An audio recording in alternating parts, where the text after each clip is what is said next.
When Elise Morgan stepped out of her sleek black sedan and onto the gravel driveway of her aunt's Vermont farmhouse, she knew exactly what was waiting inside: judgment, mockery, and the same tired jokes about her little online shop. For years, the Morgan family saw her as nothing more than the artsy oddball, the one who turned down a role at the family lumber company, Harding Timberline, and instead chose to sell scarves on the internet. What they didn't know was that Elise had built something extraordinary in silence.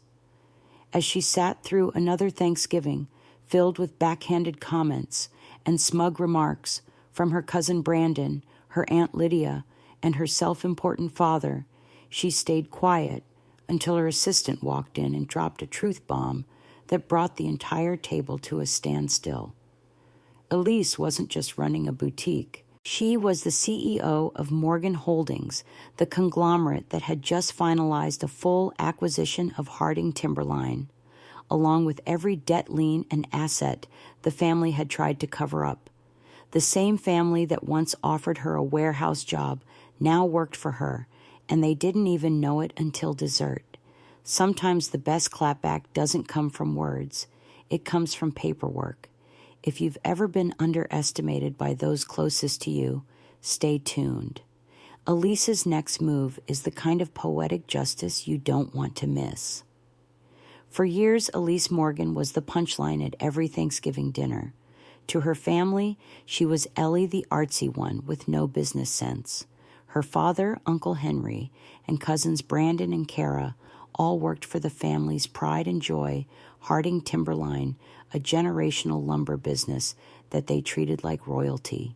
Elise, she was the one who had walked away from tradition, the black sheep who didn't fit into their vision of success.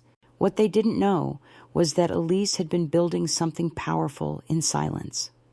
After leaving the company years ago, turning down a humiliating warehouse position, despite holding an MBA, she sold her shares for a fraction of their supposed worth. With that money, she made a bold investment in a then-obscure luxury resale platform called Eclipse. Fast forward 5 years, and Eclipse Luxury Group had become a $3.2 billion enterprise. Elise wasn't just making ends meet. She was defining the future of digital commerce and high-end resale, but she never flaunted it. She kept her image understated, her presence low-key, and her moves private. She knew the value of being underestimated.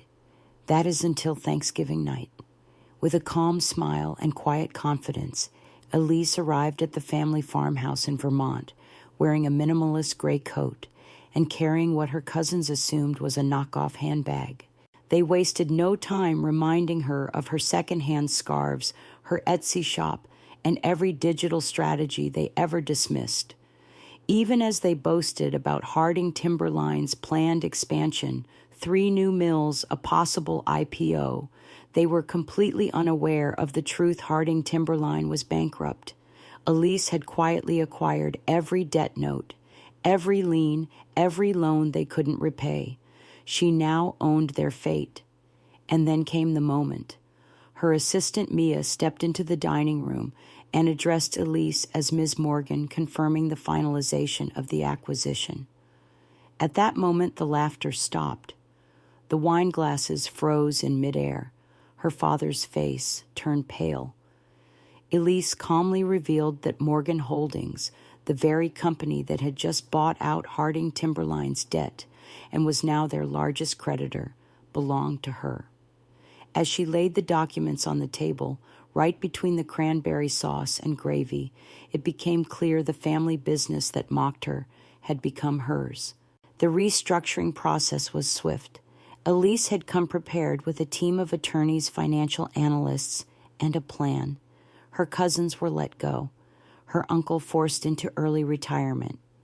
Harding Timberline was renamed Eclipse Manufacturing, a new division under her luxury brand empire. She preserved the original tree ring logo out of respect for her grandfather's legacy, but subtly added an eclipse symbol into the roots. It was poetic, personal, permanent. Her father later tried to reach out, asking if he could consult for her new company. Elise sent him the standard rejection letter they used for unqualified applicants. The same family that once offered her a warehouse job now answered to her corporate structure. She didn't scream. She didn't argue. She didn't need to. Elise let her results speak, and when they did, no one could deny them. Because sometimes the best revenge isn't revenge at all, it's ownership. For anyone who's ever been underestimated, overlooked, or dismissed, Elise Morgan's story is a reminder you don't need to prove them wrong. Just prove yourself right. Build quietly. Rise steadily. And when the time comes, walk in with the documents, not the drama. When Elise Morgan stepped onto the gravel driveway of her Aunt Linda's farmhouse in Vermont, the air smelled like cinnamon turkey and subtle condescension. Thanksgiving at the Morgans wasn't just a meal. It was a yearly reminder of who made it in the family and who, according to them, hadn't. For years, Elise was the latter, the black sheep, the artsy one, the girl who sold scarves online. She had heard it all before, the smirks from her cousin Brandon, the dismissive looks from her Aunt Linda, and the eye rolls from her brother Todd. But this year, Elise wasn't just another guest at the table. She came carrying a truth that would change everything. 7 years ago, Elise had walked away from a humiliating opportunity at the family business Harding Timberline, a warehouse job her family pitched as a learning experience despite her MBA and sharp strategic vision. They told her she needed to prove herself, so she did just not the way they expected. With the little money she got from selling her shares in the family company, Elise invested in an unknown luxury resale startup called Eclipse. She helped turn it into a $3.2 billion empire. No loud announcements, no press releases.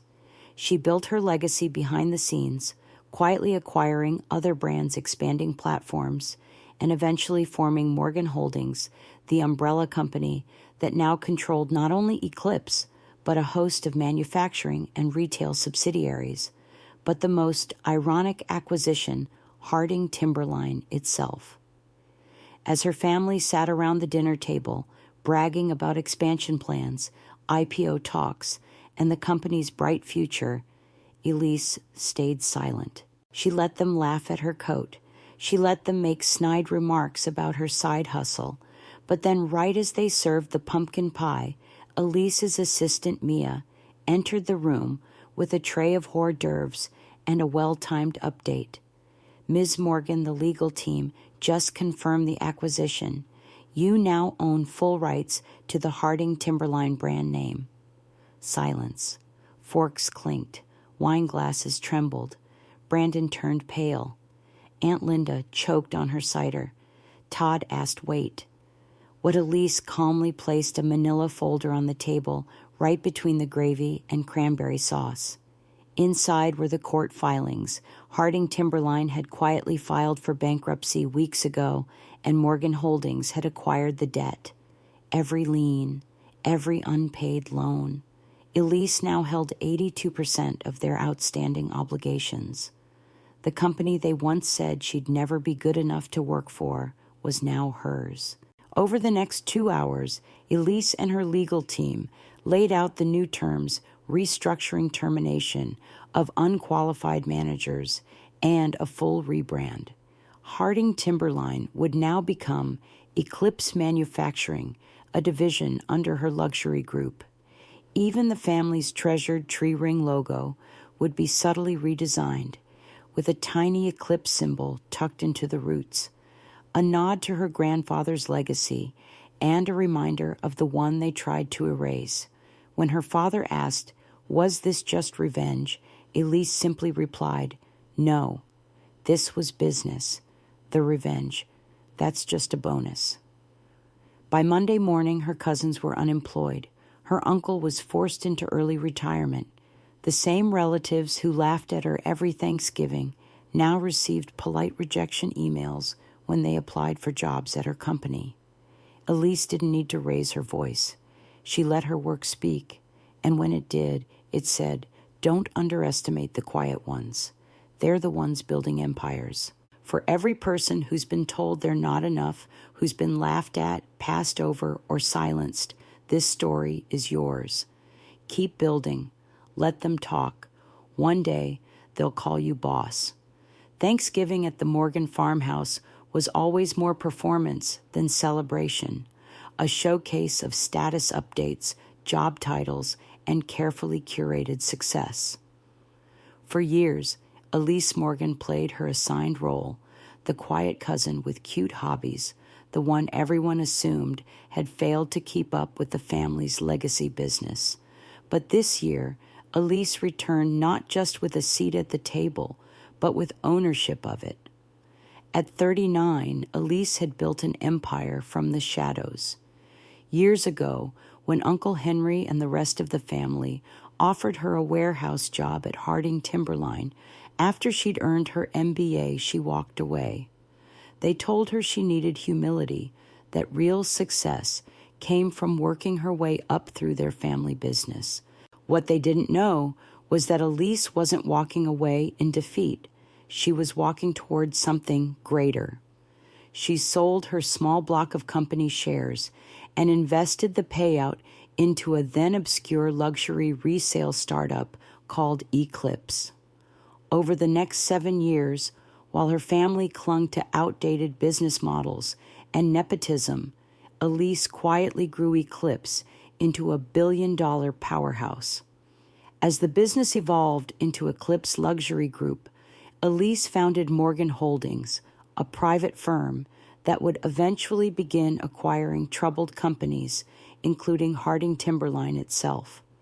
So when Elise pulled up to the Thanksgiving gathering in a muted gray coat and a modest handbag, items chosen carefully to avoid attention, she knew what was coming. The jokes, the condescension, the dismissals. Her cousin Blake called her the Etsy queen. Aunt Linda wrinkled her nose at Elise's coat. And of course there were jokes about her side hustle. But Elise waited, patiently. Then, right as dessert was about to be served, her assistant, Mia, entered the room and with a calm, clear voice said, "Ms. Morgan, your legal team just confirmed the acquisition. You now own full rights to the Harding Timberline brand name." Silence fell. Forks stopped midair. Blake's face went pale. Kara, her cousin, nearly dropped her wine glass. Elise smiled and added, "Oh, right. I forgot to mention I bought the company. Happy Thanksgiving." What followed was a masterclass in strategic silence and poetic justice. Elise pulled out a manila folder filled with documents, bankruptcy filings, debt purchase agreements, and a creditor ledger. Harding Timberline had been insolvent for months. Through shell companies, Elise had quietly acquired their debt, holding 82% of their financial obligations by the time the bankruptcy was finalized. As they all scrambled to check emails and make frantic calls, Elise stayed calm. "You mocked me every holiday," she said. "You called me a failure. You laughed at my proposals, ignored my ideas, and shut me out. And now I own the company you said I wasn't good enough to work for." She then laid out her terms, a full restructuring, the elimination of unqualified management, starting with Blake, Kara, and Todd, and the rebranding of Harding Timberline into Eclipse Manufacturing, part of her luxury empire. When her father asked, voice trembling, whether this was all revenge, Elise replied softly, "No, this is business. The revenge. That's just the bonus." In the days that followed, Elise received desperate calls from her family. Some begged. Some accused her of betrayal. But Elise had already moved on. She didn't return to the farmhouse the next Thanksgiving. She was in Milan closing another acquisition deal, but she did send cards, each one embossed with the Eclipse logo, and a short note. "Thank you for the lessons. Happy holidays, Elise." Sometimes success isn't about shouting or proving people wrong. Sometimes it's about staying the course, working quietly, and letting the results speak so loudly that even your harshest critics fall silent. And sometimes the one they mock becomes the one they answer to. For most of her life, Elise Morgan was the quiet one at the table, the artsy cousin, the family eccentric. Every Thanksgiving, her achievements were met with eye rolls or patronizing jokes. Her cousin Blake called her the Etsy queen, and her aunt once suggested the post office might be hiring if she ever got tired of playing entrepreneur. To them, Elise was a hobbyist, a non-threat. But behind the scenes, Elise was building something real. 7 years ago, after being offered a patronizing warehouse job by her family's company, Harding Timberline, Elise walked away. She had just finished her MBA and submitted a proposal for modernizing the family business, introducing e-commerce, restructuring logistics, and investing in digital platforms. It was rejected without real consideration. "Learn the ropes in the warehouse," her uncle said. "It'll teach you humility." So she took her modest buyout from Harding Timberland and invested in an obscure luxury resale startup named Eclipse. Quietly, patiently, Elise grew it into a $3.2 billion global brand. As her family clung to nepotism and outdated strategies, she expanded her empire. And when she saw the cracks forming in their finances, overdue contractor payments, legal liens, and mounting debt, she saw opportunity. Through her private holding company, Morgan Holdings, Elise quietly acquired Harding Timberland's debt piece by piece. By the time she arrived at Thanksgiving in a gray coat and simple handbag, she already owned 82% of their obligations. Her family still didn't take her seriously. They mocked her, bragged about expansion plans, and dismissed her entirely until her assistant Mia stepped into the room. "Ms. Morgan, your legal team just confirmed the acquisition. You now own full rights to the Harding Timberland brand name." That was the moment everything changed. Her father's face drained of color. Her cousins froze mid-bite. Elise calmly pulled out a folder and laid it between the mashed potatoes and pumpkin pie proof of ownership bankruptcy filings and a full creditor ledger. She smiled and said, "I forgot to mention. I bought the company. Happy Thanksgiving." The fallout was immediate. Uncle Henry threatened legal action. Kara burst into tears. Blake accused her of betrayal. But Elise stayed composed. Her message was clear.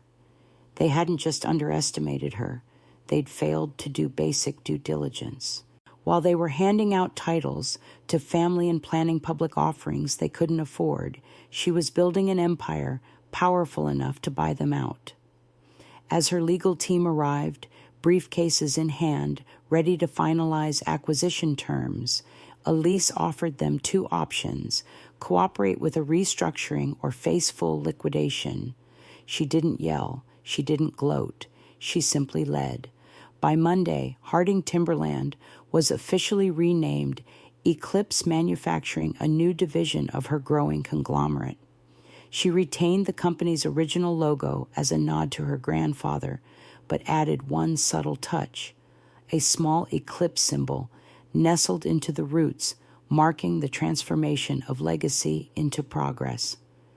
When asked if it was all just revenge, Elise responded plainly, "No, this is business. The revenge, that's just a bonus." In the weeks that followed, Blake moved to Arizona. Kara took a job at a local department store. Her uncle quietly retired. And Elise, she didn't return to the farmhouse the next year. She was in Milan closing another global deal. But she did send Thanksgiving cards, each one embossed with the Eclipse logo, and a note that read, "Thankful for all the lessons. Hope you're enjoying your new roles." Elise, because sometimes the best revenge isn't loud or flashy. It's strategic, it's silent, and it's served alongside dessert. Growing up in the Harding family meant one thing: legacy came before logic. Elise Morgan, affectionately reduced to Ellie, the artsy one, had long accepted her place at the family Thanksgiving table, wedged near the fireplace, far from the spotlight. To them, she was a sweet side note in the family's lumber empire, not someone to take seriously. But Elise wasn't just sketching or selling scarves on Etsy like they assumed. 7 years earlier, she'd walked away from their generous offer to work in the warehouse despite holding an MBA and presenting a full modernization plan for Harding Timberline. It wasn't pride that stopped her from accepting, it was principle. She saw a company bound for collapse and a family blinded by its own hubris. They told her the warehouse would teach her humility. What it really taught her was how to walk away and build from scratch. Elise quietly sold her Harding Timberland shares for a pittance, pooled her savings, and invested in a fledgling luxury resale startup called Eclipse. That business, it blossomed. Over the years, Eclipse Luxury Group grew into a $3.2 billion empire. Designer boutiques, e-commerce platforms, international logistics. It wasn't a side hustle, it was a seismic shift in retail. Meanwhile, Harding Timberland was crumbling. Internally, debts piled up. Payments were missed. Operations teetered. Elise knew because she was quietly acquiring their debt through shell corporations and financial instruments under her holding company, Morgan Holdings. By the time she pulled up the gravel driveway to Thanksgiving dinner, Elise owned 82% of the family's corporate liabilities. Still, they mocked her. Blake, always smug, called her the Etsy queen. Kara joked about her secondhand scarves. Aunt Lydia suggested she look into a real job, maybe at the post office. Elise smiled through it all, sipping her wine, while her assistant Mia moved discreetly through the kitchen. Then came the moment. Mia stepped into the room, handed Elise her phone, and said in a clear, measured voice, "Mr. Harding, your legal team just confirmed the acquisition. You now own full rights to the Harding Timberland brand name." The silence was thunderous. Uncle Henry turned pale. Kara dropped her fork. Blake's jaw nearly hit the mashed potatoes. Elise remained calm. She reached into her handbag and placed a manila folder on the table, a physical stack of contracts, ledgers, and court documents confirming the truth. She didn't just buy them out. She owned them now. The house erupted. Shouts, denials, desperation. Uncle Henry threatened legal action. Blake accused her of betrayal. Elise didn't flinch. "You have two options," she said evenly. "Work with me on an orderly restructuring, or I liquidate on Monday." In that moment, the family business wasn't theirs anymore. It was hers. Built on grit, vision, and relentless execution. She had predicted the market shift. She had backed innovation. She had waited strategically for the right time to reveal her hand. And now the boardroom was her dining table.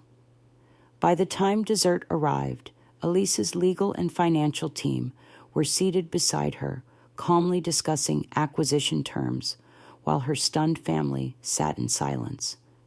Her message was clear. Success doesn't come from being loud. It comes from being right and acting when it matters. That Monday, Harding Timberland was officially rebranded Eclipse Manufacturing. Elise kept the original tree ring logo designed by her grandfather, but added a subtle eclipse symbol at its base, a quiet nod to her transformation and triumph. When asked if it was revenge, she answered without hesitation, "No, this was business. The revenge. That's just a bonus." Because sometimes success isn't about proving yourself to them. It's about building something so undeniable they have no choice but to answer to you. Thanksgiving had always been a tradition in Elise Morgan's family, just not one she ever looked forward to.